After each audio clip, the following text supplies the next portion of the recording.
Assalamualaikum warahmatullahi wabarakatuh. Selamat malam pemirsa Paga TV dimanapun Anda berada. Saat ini saya sedang berada di Plaza Sarinah, Kota Malang dalam acara Malang Retro Pameran Ekonomi Kreatif dan UMKM Back to tahun 60 sampai 90-an yang diselenggarakan pada tanggal 29 sampai 31 Desember 2021 yang acaranya meliputi pameran-pameran produk, talk show, dan parade musik. Saat ini saya sedang bersama dengan Bapak Sugi selaku owner dari Coffee Ijo Ireng 99 Malang. Dan sebentar lagi saya akan berbincang-bincang dengan Bapak Sugi. Selamat malam Bapak Sugi, bisa memperkenalkan terlebih dahulu. Ya, terima kasih Paga TV yang telah mengundang saya di acara ini. Ya, perkenalkan saya Sugi dari Ijo Ireng 99. Posisi saya sebagai owner di Ijo Ireng 99 untuk saat ini, dan saya berdomisili di Kecamatan Lokwaru. Tuh. Untuk produk-produk dari Coffee Ijo Ireng 99 bisa diperkenalkan produknya apa saja?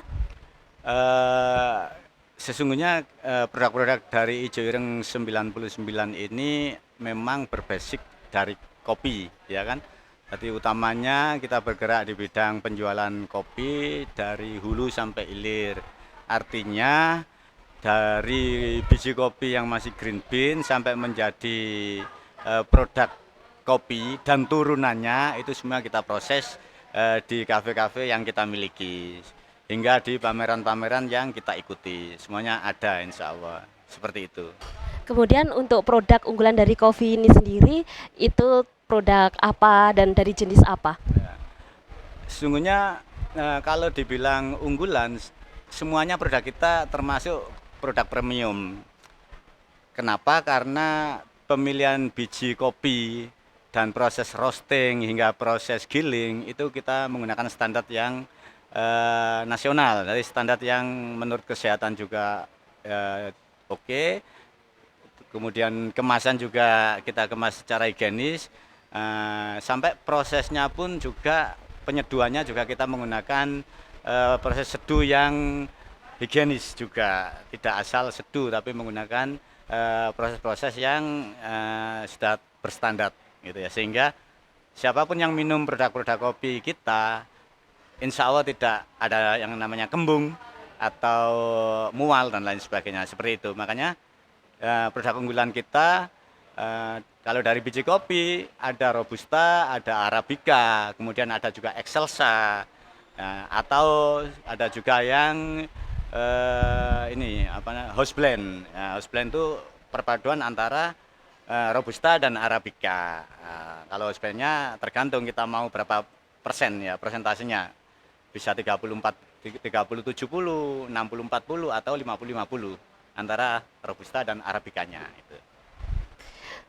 Untuk stand ini sendiri apakah berdiri, maksudnya dalam artian buka setiap hari atau hanya pada waktu saat pameran saja? Oke. Saya akan bercerita sedikit tentang perjalanan Ijo Ireng 99 ini ya. Ijo Ireng 99 ini berdiri ya dari binaan dari LPMK Merjosari ya. Lembaga Pemberdayaan Masyarakat Kota yang ada di wilayah Merjosari, tepatnya di Taman Singgah Merjosari. Itu kita mulai mengawali bisnis kopi itu tahun 2014. Nah, 2014 itu kita punya yang namanya Ijo Ireng Taman Merjosari, ya brandnya seperti itu. Kemudian di tahun-tahun berikutnya, di tahun 2017 kita sudah alhamdulillah sudah bisa membuka cabang yang lebih besar, yang juga masih berada di sekitar Merjosari, itu namanya Paijo Coffee. Paijo Coffee itu artinya pecinta Ijo Ireng gitu kan. Paijo itu pecinta Ijo Ireng, kita singkat Paijo Coffee. Alhamdulillah kemudian di 1 tahun berikutnya, di tahun 2018 Ijo Ireng 99 itu buka cabang yang ketiga itu di Jalan Simpang Gajayana. Simpang Gajayana, Merjasari juga Mas Yan Waru itu ketiga. Kemudian di tahun 2019 akhir ya, sekitar tahun 2020 kita buka, itu kita sudah bisa membuka cabang yang keempat yang kita beri nama Mistik 99. Kemudian di tahun 2020 juga, tapi agak akhir tahun kita buka cabang yang kelima ya, itu di Ijo Ireng 99 Gradewata. Jadi Gradewata Malang itu di daerah Villa Bukit Tidar, juga masih di wilayah Waru. Dan alhamdulillah berkat kegigihan kita semua, timnya Ijo Ireng, krunya Ijo Ireng, kita dipercaya oleh Sarinah ya untuk membackup lantai 2-nya Sarinah ini sebagai pusat kuliner dan pegiat-pegiat atau UMKM di bidang kopi. Karena komoditas kopi ini termasuk komoditas yang lagi tren ya di seluruh dunia, tidak hanya di Indonesia. Seperti itu. Itu perjalanannya. Untuk cabang yang di luar dari Sarinah ini seperti di Jalan Simpang Gajayana itu sampai sekarang masih aktif dan semuanya aktif. Kalau di Simpang Gajayana terus terang karena sesuatu hal kita pindah. Kita tutup. Nah, kita tutup. Iya. Nah, kita pindah di Ijo Ireng 99 Joyo Grand. Jadi total outlet atau cabangnya berapa? 6. 6 cabang ya. Dan masih beroperasional semua dengan baik. Alhamdulillah. Alhamdulillah. Lalu untuk di masa pandemi seperti sekarang ini kendalanya apa saja untuk memasarkan dari produk kopi dan juga dari konsumennya untuk menikmati kopi di kafenya atau di Sarinah ini sendiri? Oke, memang tidak bisa kita pungkiri ya, akibat efek COVID-19 pandemi ini yang hampir berapa? Sekitar 3 tahun ya, mendekati 3 tahun ini sangat berpengaruh dan menjadi pukulan telak bagi para UMKM khususnya. Bahkan tidak hanya para UMKM, para pengusaha-pengusaha kelas nasional pun merasakan pukulan yang hebat daripada pandemi COVID-19 ini, terutama yang bergerak di bidang usaha-usaha konsumtif. Ya, usaha konsumtif. Nah, kendala-kendala yang sering kita hadapi ini memang karena ada regulasi dari pemerintah tentang kebijakan pembatasan sosial, baik berskala mikro maupun berskala makro. Ini sangat berdampak ya. Kemudian yang berikutnya, akibat mobilitas masyarakat yang dibatasi oleh pemerintah, akibat ini menjaga dampak-dampak atau penyebaran virus COVID-19 ini, maka mobilitas atau traffic orang yang berada di Malang ini sangat berkurang, bahkan hampir 70% hilang. Nah, karena apa? Karena masyarakat Malang ini adalah masyarakat pendatang mayoritas, artinya mahasiswa, kan begitu. Artinya mahasiswa, hampir 75% masyarakat Malang itu dipenuhi oleh mahasiswa dan para pelancong, ya, para wisatawan baik domestik maupun mancanegara. Nah, dari situlah pergerakan ekonomi, terutama kuliner, perkantoran, ya, itu sangat berdampak, ya, karena bisnis yang terhambat inilah, maka akibatnya itu daya beli masyarakat sangat menurun ya, karena katakanlah orang yang biasanya bekerja 12 jam hanya sisa 6 jam, atau pabrik-pabrik perusahaan yang memperkerjakan katakanlah 500 karyawan tinggal 100. Nah, terus yang 400 kemana? Otomatis tidak dapat penghasilan. Nah, dari situlah daya beli masyarakat menurun. Nah, otomatis ya, kita sebagai pelaku usaha ya di bidang kuliner, di bidang UMKM pasti mengalami penurunan. Tapi alhamdulillah perusahaan kami Ijo Ireng 99 Group ya, ini malah di saat pandemi Covid itu buka cabang. Nah, buka cabang 1 yakni Ijo Ireng 99 yang berada di Puncak Jaya Agung itu, dekatnya Malang TV. Itu pas pandemi kita buka. Alhamdulillah. Nah, itu artinya tidak ada yang tidak mungkin, apapun yang terjadi ya. Itu kita tetap harus berusaha sebaik mungkin menyiasati situasi. Karena kita tidak bisa istilahnya itu menebak-nebak akan terjadi apa tahun depan, kita tidak bisa. Tapi yang perlu kita persiapkan adalah pijakan sebagai seorang entrepreneur ya, seorang pebisnis, walaupun tingkatnya masih berskala lokal, tapi harus kuat pondasinya ya, pondasinya harus kuat. Artinya mental untuk berusaha itu tidak boleh kendor, harus tetap kuat walaupun terpaan ya, situasi dan kondisi kanan kiri ini tidak memungkinkan untuk menjadikan usaha kita itu survive, tapi kita harus bertahan, itu kuncinya.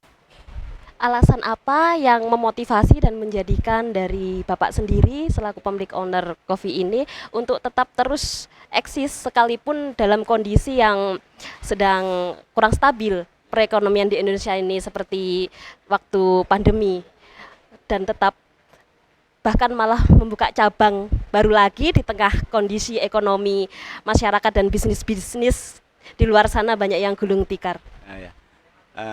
Banyak sih sebenarnya yang menjadi dasar kenapa saya tetap bertahan, karena saya secara pribadi ya, saya mulai kecil itu dididik untuk bertahan hidup di situasi yang sulit. Ya, ketika orang tua sakit, saya yang menghandle semua pekerjaan dagang, kan memang latar belakang orang tua juga dagang dan petani. Nah, kemudian ketika situasi paceklik kalau di desa, itu apa yang harus dilakukan? Harus cari terobosan. Nah, dari situlah sampai terbawa ketika saya mempunyai pekerjaan sendiri. Jadi trik-trik di saat pandemi ya, itu kita hanya harus jeli dan cerdik mencari peluang, mensiasati. Itu yang memotivasi saya untuk tetap menjalankan usaha ini. Dan juga satu lagi, kopi ini bisnis yang baik. Kopi ini kalau dibilang sebagai kebutuhan pokok ya, sudah menjadi kebutuhan pokok untuk hari ini ya. Apalagi bagi penikmat dan pecinta kopi, itu kebutuhan pokok. Bangun tidur nggak ngopi nggak enak, nggak semangat ya kan. Padahal belum makan ya kan, mending ngopi dan rokokan daripada makan pagi kan gitu kan. Makanya cukup nanti sore. Nah, itu yang saya pelajari. Tadi saya di saat pandemi saya mencari terobosan apa sih yang diminati oleh mereka-mereka yang ngopi di saat ada pembatasan sosial. Bagaimana cara mensiasati pembatasan sosial agar kita tetap bisa buka. Ada take away kan juga gitu. Kemudian kalau 50% bagaimana kita nata mejanya sehingga lebih dari 50% tapi tetap kelihatan 50%, katakanlah begitu. Itu harus cerdik mensiasati itu. Di samping itu selain penjualan di outlet saya juga ada teman memasarkan produk-produk kopi bubuk saya. Ini kopinya ya. Ini kopi AR ya. Bisa dilihat pemirsa, produk dari kopi. Ini kopi produk dari Ibu Ireng 99 Group. Kopi AR 99 namanya. Ini sudah ada di pasaran. Ya, ini terus terang ini biji premium yang kita ya. Ini biji premium yang kita giling di sini. Dan roasternya juga tidak roaster yang biasa, tapi roaster yang sudah profesional ya, dan bersertifikat roasternya ini. Dan juga mesin-mesinnya juga mesin-mesin yang istilahnya sudah berstandar internasional mesin-mesinnya. Jadi hasil dari roastingnya, hasil dari penggilingannya sudah dalam istilahnya quality control yang ketat di pabrik kita ya. Kita kerjasama dengan pabrik ya. Sampai hari ini Ijo Ireng 99 dipercaya untuk menjadi distributor ya dari pabrik itu wilayah Malang, Surabaya, Gresik, dan Lamongan. Alhamdulillah itu yang sudah kita dan terus terang masih juga ada yang dari luar pulau yang tapi tidak banyak. Kita kirim 5 kilo, 10 kilo tetap kita layani. 3 kilo kita antar juga. Tapi dipastikan enak kopinya. bisa jamin. Nah, itu. Untuk promosi dan marketing yang dilakukan agar produk ini bisa lebih terkenal di para konsumen dan di tengah masyarakat apa saja? Dan promosi yang dilakukan melalui apa saja? Banyak banyak sekali promosi yang kita lakukan dengan kru-kru kita ya, dengan tim marketing kita, terutama lewat media sosial. Kemudian kita juga menggunakan aplikasi Tokopedia atau Shopee ya untuk memasarkan produk-produk kita ini. Dan yang lebih menghebohkan itu rata-rata orang jual kopi sekilo paling murah itu 80.000 ya kan? Atau paling kita ambil bawah lagi ya 75.000 per kilo. Dan itu kadang masih ada syarat harus ambil 3 kilo dan lain sebagainya. Kalau di kita karena langsung pabrik ini cuma 65 per kilo. Ya, per kilo cuma 65.000 dan bisa di uji kelayakan daripada kualitasnya ya. Bisa dites ya kualitasnya bagaimana. Ya tentunya kita tidak menggunakan harga murah itu kemudian kita mengurangi kualitas kita enggak. Tapi karena kita pabrik, jadi kita bisa bersaing dengan harga yang murah ya, tapi dengan kualitas yang masih standar. Ya, standar kopi enak, kopi premium begitu. Bahan baku dari kopi ini diperoleh dari luar pulau atau area Jawa atau menanam sendiri? Nah, untuk produk-produk yang kita hasilkan ya, ini ada beberapa kopi yang memang dari luar luar pulau, luar Jawa. Seperti produk kita ini, kita tetap ada yang robusta itu menggunakan kopi lokal dari petani lokal dari Wonosalam, Jombang. Nah, itu kita juga memberdayakan mereka. Kemudian ada juga kopi robusta kita yang dari Lampung ya. Kita ambil biji dari Lampung, kemudian kita proses di pabrik kita di Jombang. Kemudian baru kita sebarkan ke seluruh Jawa Timur atau ke luar Jawa juga. Dan juga kita menggunakan kalau jenis-jenis Arabica, kita pakai Gayo, Arabica Toraja ya kan, kemudian NTT Bajawa itu atau Kintamani Bali. Nah, itu juga produk-produk yang Arabica.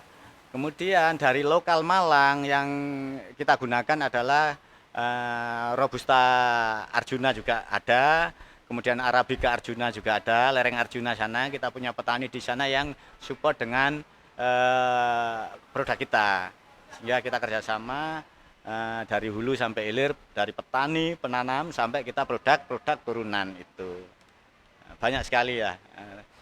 Kita bersinergi dengan petani-petani dan pemroses kopi di lokal Malang ini. Seperti itu. Karyawan yang dimiliki yang bekerja di kopi dan outlet-outlet dari di kafe atau di outlet-outlet dari kopi ini ada berapa jumlahnya dan spesialis atau spesifikasi pekerjaannya itu bagiannya apa saja, bisa dijelaskan? Kalau dulu sebelum pandemi ya kita banyak, satu kafe itu bisa 4 sampai 5 orang sebelum pandemi ya. Kalau tinggal menghitung kalau ada 4 aja satu kafe berarti kali 6 ya. Berarti 24 ya. 24 orang. Nah, karena pandemi ini terus terang karena untuk mengurangi kos ya, kos pengeluaran, biaya, menekan biaya produksi lah ya atau HPP usaha kita itu kita kurangi, ada yang 3, masih 3, ada yang cukup 2, kemudian ada yang masih 4 juga ada. Beberapa kafe yang besar kita pertahankan masih 4 ya. Dan saya mencoba ketika yang kita resign itu, yang kita off-kan dulu itu tetap kita kasih peluang yang lain. Kita suruh jadi marketing ya kan, apa itu namanya, apa itu, freelance kan, tetap kita pertahankan, kita berdayakan sehingga mereka juga masih bisa mendapatkan penghasilan untuk kehidupannya sehari-hari karena rata-rata mahasiswa yang kita rekrut, karena konsumen kita juga rata-rata mahasiswa, seperti itu. Baiklah, untuk pertanyaan terakhir, harapan, pesan dan kesannya untuk pemirsa dan juga untuk pameran ini bisa disampaikan mungkin ke depannya ada planning lebih lanjut mengenai produk dari kopi ijo ireng ini? Begini, pesan ya, kesan saya banyak. Kesan saya di masa pandemi ini banyak hal-hal yang sesungguhnya tak terduga. Orang yang biasanya tidak kreatif karena situasi pandemi yang begitu sulit, kreatif itu muncul. Ya, kreativitas seseorang untuk memasarkan, untuk tetap bertahan itu muncul dengan sendirinya. Nah, tapi itu juga tergantung kepada tingkat kejelian orang dalam menangkap peluang pasar, ya seperti itu.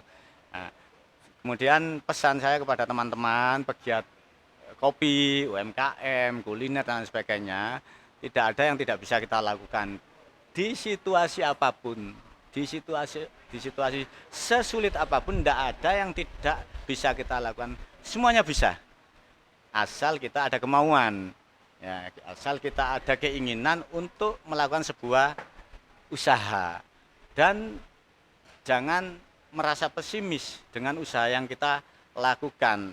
Nah, itulah jiwa entrepreneur ya. Jangan putus asa baru buka 2 hari, 3 hari sepi sudah tutup. Ganti lagi usaha, ya kan? Jangan. Tadi orang melakukan usaha itu harus sampai menemukan passionnya, passion usahanya, ya kan? Irama usahanya, segmen usahanya itu harus ditemukan. Jadi itu butuh 1 sampai 2 tahun menemukan passionnya dia itu. Oh, kafe saya itu apa sih, tradisional kayak atau coffee shop kayak atau apa manual brew atau etnik, retro, urban cafe, retorika cafe dan lain sebagainya. Itu konsep-konsep yang ada di usaha-usaha kafe. Tergantung kita, tergantung dan itu semuanya baik. Nah, dan itu semuanya baik. Tinggal bagaimana kita ngelola manajemennya, kemudian istilahnya menghargai konsumen, mempertahankan kualitas produk, ya kebersihan lingkungan kafe, itu semua akan menjadi penunjang, penunjang buat teman-teman yang akan melakukan usaha. Nah, makanya pesan saya, usahalah, buka usaha, apapun itu, sekecil apapun itu, jangan malu, jangan gengsi, makan gengsi, enggak. Kita usaha itu memang agar kuat harus mulai dari bawah.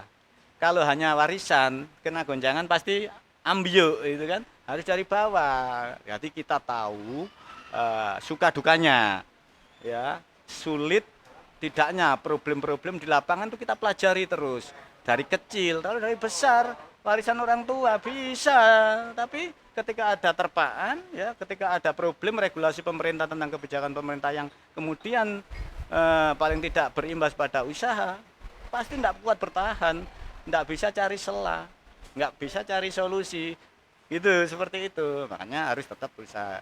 Dan kemudian tentang kegiatan kita di Sarinah ini, ya kita sampaikan pada teman-teman pegiat, semua komunitas, siapapun itu, silakan mempergunakan Ijo Ireng 99 Sarinah ini untuk kegiatan apapun, talkshow, kemudian pameran seni budaya, kemudian kayak sekarang kita kerjasama dengan Ijo Ireng 99 bekerjasama dengan pemerintah Kota Malang, dalam hal ini Bapeda, kemudian bekerjasama dengan para UMKM, ya kan, kemudian dengan para pegiat seni, kemudian para pegiat barang antikan, ya kan, kemudian para UMKM yang produksi kreatif rumahan itu apa namanya ya, UMKM yang punya produk-produk lokal di Malang, keripik dan lain sebagainya, kita undang, kita datangkan di hari ini sampai tanggal 31. Agar apa? Agar mereka bangkit. 2 tahun itu mengalami keterpurukan, ada yang kehilangan pekerjaan, ada yang menutup usahanya. Hari ini saya ajak untuk bangkit. Mari kita bangkit bersama melalui trik-trik usaha yang akan disampaikan di acara talkshow-nya bersama Bapeda ini dan para entrepreneur yang hebat-hebat di Kota Malang ini. Tentunya acara ini ya hasil sinergi dan kolaborasi antara pemerintah Kota Malang, dalam hal ini Bapeda, Ijo Ireng 99 dan pihak Sarinah Plaza Kota Malang. Insya Allah acara ini bermanfaat bagi semua, insya Allah. Dan kita akan bangkit di tahun 2022, insya Allah.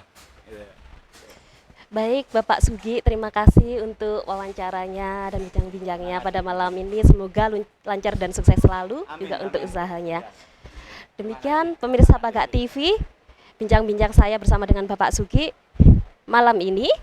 Bagi pemirsa yang ingin mengincipi atau mencoba produk dari Ijo Ireng 99 bisa langsung menghubungi Bapak Sugi atau bisa langsung datang ke Plaza Sarinah, ke outlet dari Kopi Ijo Ireng 99.